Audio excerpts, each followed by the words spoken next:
नमस्कार, स्वागत है आप सभी का एसजी क्लासेज पे। दोस्तों, आज हम लोग फोर्थ सेमेस्टर का जो प्रीवियस ईयर्स क्वेश्चंस हैं उसमें हम लोग मैथ का जो पोर्शन है करने वाले हैं, क्योंकि एग्जामिनेशन बहुत ही नज़दीक है। आप क्या करिए, साथ में क्वेश्चंस जो हैं हम करा रहे हैं उसको भी आप अपने से प्रयास करते रहिए। देखिए आपका स्कोर जो है वो कितना हो रहा है, क्योंकि जो एग्ज़ाम है उसमें 1 घंटे का आपका समय मिलेगा। 1 घंटे में भी बहुत सारे ऐसे काम होते हैं जो आपको करने होते हैं, इसीलिए मान के चलिए 45 या 50 मिनट यानी 50 मिनट आपको मिलने वाले हैं, उसी में ही आपको पूरा मैथ्स हल करना है।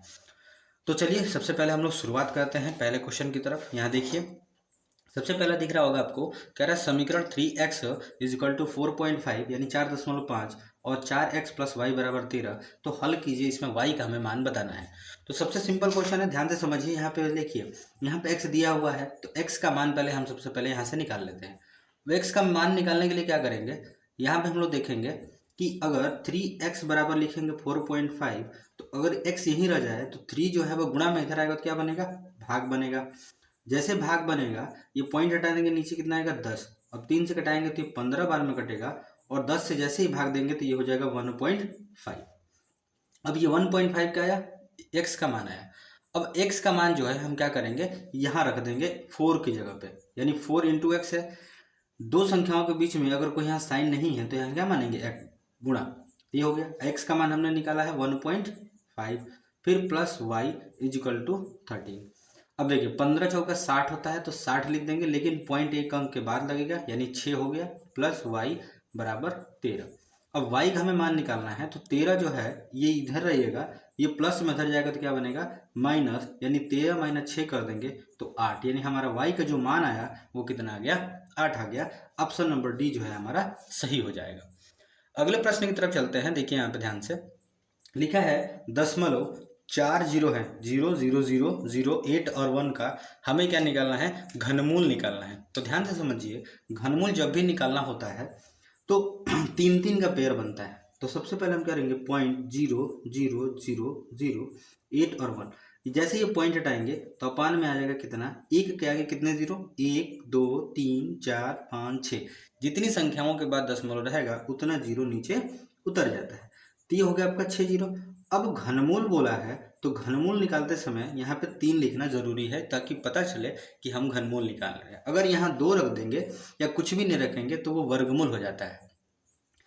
तो अब यहाँ से निकालेंगे, देखिए 81 का सबसे सिंपल तरीका बताते हैं, जितना जीरो नीचे हो उसका ठीक आधा हो जाता है, यानी 6 जीरो नीचे दिख रही हैं तो नीचे हो जाएगा 3 जीरो। अगर घनमूल है तो इसमें 3 3 का जोड़ बनेगा, सॉरी 3 3 का जोड़ा बनेगा, तो आपका एक जोड़ा इसमें से और एक जोड़ा इसमें से, यानी हमारा ये हो जाएगा 100 हो जाएगा। कितना हो जाएगा, 100 हो जाएगा। अगला देख रहे हैं कि 81 जो आता है वो 3 का जब हम लोग क्या करते हैं, 3 का गुणा करते हैं तो 3 तरीका, जैसे 81 कैसे निकाल सकते हैं, तो 3 से हम लोग करते हैं, 3 से कटाएंगे तो 27 बार में, फिर यहाँ 3 से कटाएंगे तो 9 बार में, फिर 3 से कटा देंगे तो 3 तरीके 9, और फिर यहाँ 3 से 3 में 1 बार में। अब यहाँ पे क्या हो गया, घनमूल है तो कितने बार में आ रहा है, 1 2 3 4, 4 बार में आ रहा है। तो 3 तो पेड़ ही निकल गया, यानी 1 3 बाहर ले लेंगे और 1 3 कहाँ रहेगा, अंदर हो जाएगा। तो इस तरह से हमारा जो ऑप्शन बनेगा इनमें से कोई नहीं, जो हमारा चौथा नंबर ऑप्शन होगा। अगले प्रश्न की तरफ हम बढ़ते हैं। तो यहाँ ध्यान से देखिए, इस क्वेश्चन में कह रहा है कि हमारे पास संख्याएं दी गई हैं, एक आंकड़ा दिया गया है, 12 13 14 14 10 12 फिर 14 फिर 18 फिर 14 20 12 13। अब ध्यान से समझिए, इसमें पूछा है बहुलक।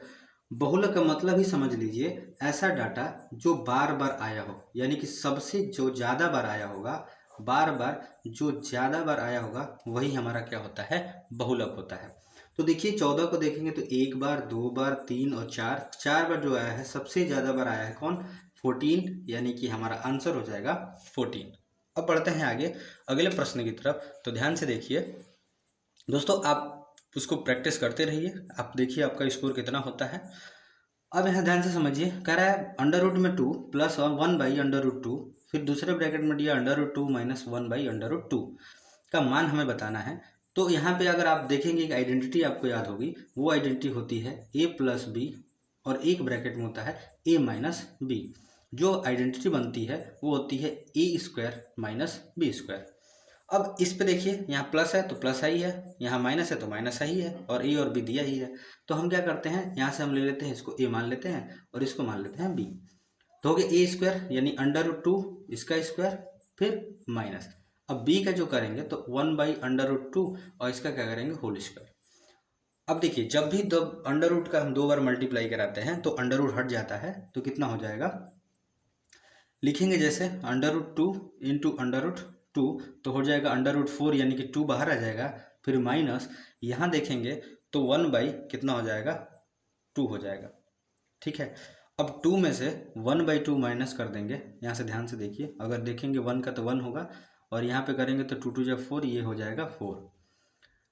यहाँ से जब हम 1 में से माइनस करेंगे तो हमारा कितना हो जाएगा, देखिए यहाँ पे ये हो जाएगा 1, यहाँ कर दें तो ये हो जाएगा एलसीएम 2, और 2 में 1 करेंगे तो 2×2=4, 4 - 1 हो जाएगा, आंसर आ हमारा आएगा 3/2। जो ऑप्शन नंबर, सॉरी यहाँ पे मिस्टेक हो गया है, ये आपका जो आंसर बनेगा एक ऑप्शन वो होगा 3/4, ये हमारा आंसर आ रहा है।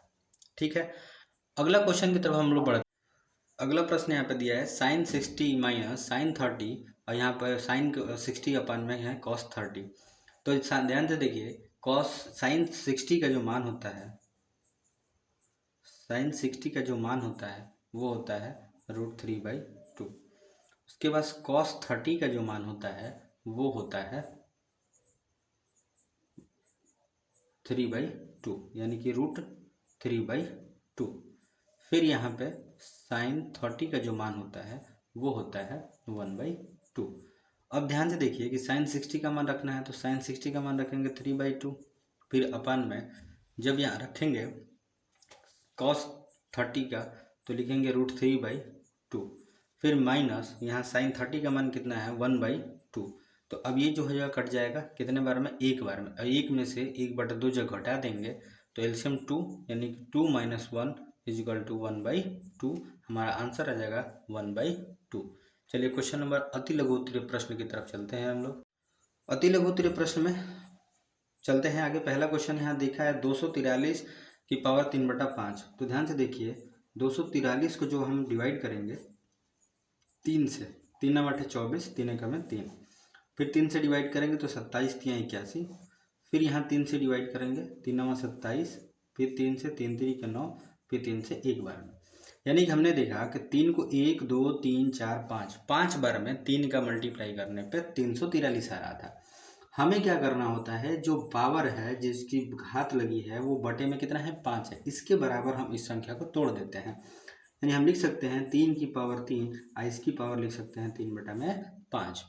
अब जब पावर के ऊपर पावर रहती है तो दोनों पावर में आपस में गुणा हो जाता है। घातांक को जाकर आप हमारे वीडियो चैनल पर देख सकते हैं, घातांक बहुत अच्छे से समझाया गया है। 5 से 5 जब कट जाएगा तो 3 से पावर 3 हो जाएगी। अगर हम लिखना चाहें 3 × 3 × 3 लिख सकते हैं, यानी 3 × 3 = 9, अन्य 3 27, यानी कि हमारा आंसर जो आएगा वो कितना आएगा, 27 आएगा। ठीक है, फिर अगला क्वेश्चन देखिए, यहाँ पे लिखा है कि 9 विद्यार्थियों की जो ऊंचाई दी गई है निम्नवत तरीके से दी गई है। अब इसमें से कह रहा है कि इसकी माध्यिका ज्ञात कीजिए। माध्यिका ज्ञात करते समय हम क्या करते हैं, जो डाटा हमारे पास रहता है आंकड़ा, उसको या तो हम लोग बढ़ते क्रम या घटते क्रम में हम क्या करते हैं, पहले सजा लेते हैं। हम लोग सजा लेते हैं बढ़ते क्रम में। सबसे छोटा यहाँ पे दिख रहा होगा आपको 143 है, यानी 143 सबसे छोटा है। उसके बाद है 145, फिर यहाँ पे जब हम देखते हैं तो आता है 148, फिर 151, 153, फिर 155, फिर यहाँ पे 152 भी है, फिर 153, फिर 155, फिर यहाँ पे हो जाएगा 163, 163, फिर हो जाएगा 169। 1 2 3 4 5 6 7 8 9 विद्यार्थी हो गए। अब इसमें देखिए, जब भी ये जो माध्यिका निकालने की होती है तो इसमें जितने भी पद होते हैं तो हम क्या करते हैं, n+1 रख के अपान में 2 कर देते हैं जब विषम पद हो। यह सिंपल तरीका है कि देखिए 9 है तो इसमें से हम 4 को एक तरफ बांट लेते हैं, 4 को एक तरफ बांट लेते हैं, जो हमारा संख्या जो बीच में दिया गया है तो वो हमारा क्या हो जाएगा, 52। कह सकते हैं कि जो 152 है यही हमारी क्या है, माध्यिका है। ये आपका उत्तर हो जाएगा 152 ये आपका माध्यिका निकल जाएगा। अब माध्यिका में ये भी देखिए कि बढ़ते क्रम जरूरी नहीं है, आप घटते क्रम में भी इसको सजा के जब करेंगे तब भी आपका आंसर जो आएगा वो 152 ही आएगा। अगर विषम में है तो हम क्या करते हैं n+1/2 वहाँ पद लिखते हैं, यानी कि जो भी पद इसके बाद आएगा, नहीं तो हम लोग जो बराबर मात्रा में यानी बराबर बराबर बांट देते हैं दोनों तरफ है, बीच में जो रहेगा वो है हमारा क्या हो जाएगा, माध्यिका हो जाएगी। चलिए अगले समीकरण की तरफ चलते हैं। समीकरण का क्वेश्चन आपको देखने को जरूर मिलेगा। यहाँ पे लिखा गया x² + x - 12 बराबर 0 लाना है हमें। तो देखिए क्या करते हैं, जब पहले का इसका गुणा कराते हैं तो जैसे हमने गुणा कराया ये बन गया 12x², फिर x लाना है हमें, यानी दो ऐसी संख्याओं का गुणा कराइए कि जिसको गुणा कराने पे कितना हो 12x² यानी 12x² आता हो, और प्लस करने पे कितना आता हो, x आता हो। तो हम लिख सकते हैं एक 4x कामा फिर एक लिख सकते हैं 3x, क्योंकि बड़े में से छोटा जब घटेगा तो x ही बचेगा। हम यहाँ दिखाएंगे x² प्लस में 4x फिर -3x फिर सॉरी यहाँ पे माइनस होगा -12 बराबर 0। अब यहाँ x है यहाँ भी x है तो x कॉमन आ जाएगा, यहाँ x एक बचा और यहाँ पे 4 बचा, ये हो जाएगा ब्रैकेट में। इन दोनों में से 3 बाहर आ जाएगा तो 3 हो गया बाहर, और ये x फिर यहाँ पे क्या आ जाएगा प्लस, यहाँ पे आ जाएगा कितना -12, लेकिन यह माइनस में तो बाहर तो ये हो जाएगा आपका प्लस में। हम लिख सकते हैं एक ब्रैकेट में लिख सकते हैं 3 - x, और दूसरे ब्रैकेट में लिख सकते हैं x + 4। अब यहाँ से जब हम बात करेंगे बराबर में 0 रखेंगे तो 3x - 3 बराबर जब 0 रखेंगे तो x का मान आ जाएगा 3, फिर यहाँ पे रखेंगे x + 4 बराबर 0 तो x बराबर हो जाएगा -4। ये हमारे दो हल हो जाएंगे। फिर कह रहा है अगला क्वेश्चन, आपको दिख रहा है क्या कि अगला क्वेश्चन में क्या कह रहा है कि एक 10 सेंटीमीटर लंबे और 7 सेंटीमीटर चौड़े एक आयताकार लंबाई के परितः घुमाने पर बने बेलन का आयतन बताना है। अब ध्यान से समझिए कि अगर इसको हम लंबाई के परितः घुमा दें, जैसे ये हो गया हमारा एक आयत हो गया, अब ये पूरा जो है इसका 10 है और ये कितना है 7 है।